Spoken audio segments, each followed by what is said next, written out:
This is page 12, your 7-3 notes. We're just going to do the top section. We are going to talk about the right angle similarity theorem. If the altitude is drawn to the hypotenuse of a right triangle, then the two triangles formed are similar to the original triangle and to each other. So what this is saying is that this big triangle is similar to this slightly smaller triangle, which is similar to the little triangle. They're all proportional. So we're going to identify the similar triangles and then we're going to sketch them out. So I'm going to start with the biggest triangle and we are going to call it Let's sketch it out. I'm going to draw them all sitting upright because they're all different shapes, right, or different positions right now. So there's my right angle on all of them. So Q is the right angle on this big purple triangle.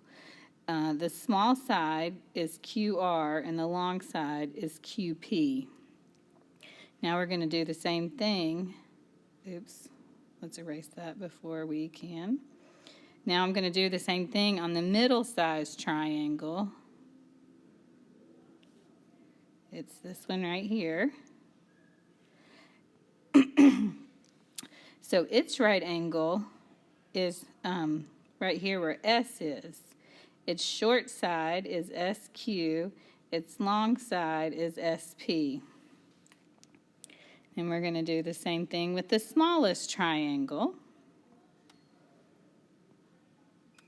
This little guy right here.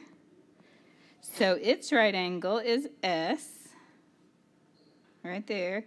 Its short leg is R, and its longer leg goes up to Q. So I've just taken that triangle and broken it into 3 parts. And now I can write a similar statement that says that PQR,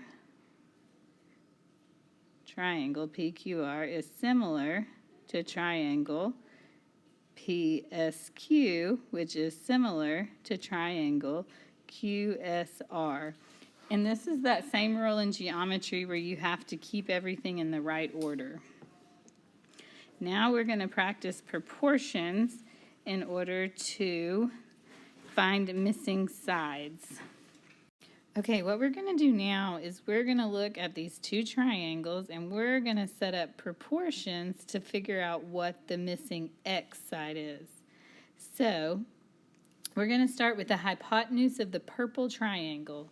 Well, we know that that is 15 because it's across from the right angle. The hypotenuse of the red triangle is 12. So we're going to do hypotenuse over hypotenuse, and it's going to equal the small purple over the X. And that's going to be all the formula for all of them. So the smallest side on the purple is a 9, and the smallest side on the red is the X. The rest is easy. Cross multiply. 15X equals 9 times 12 is 108. We divide that by 15, and we get X equals 7.2. All right, we're going to do the same thing. The hypotenuse of this purple triangle is, I don't know why it keeps getting smaller because it hates me, 23.8. The hypotenuse of the red triangle is 21. The shortest side of the purple is 11.2, and the shortest side of the red is the X. Cross multiply. You end up with 23.8x is equal to 235.2. Let's divide by 23.8. X is going to equal 9.9. Last one, hypotenuse of the purple triangle is 25. Hypotenuse of the red triangle is 24. The shortest side of the purple is 7. The shortest side of the red is x. 25x equals 7. Oh, sorry, 25. I'm so sorry. I'm crazy. Okay. Okay, 25x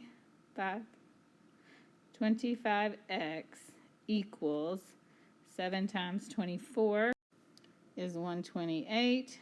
Divide that by 25 on both sides. X equals 6.72. I need you to flip over to page 14. And I would like for you to do number 3 and number 4.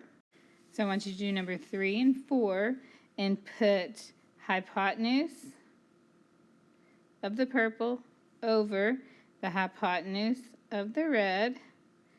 And then you're going to put the smallest side of the purple over the x for the red and cross multiply. Thank you.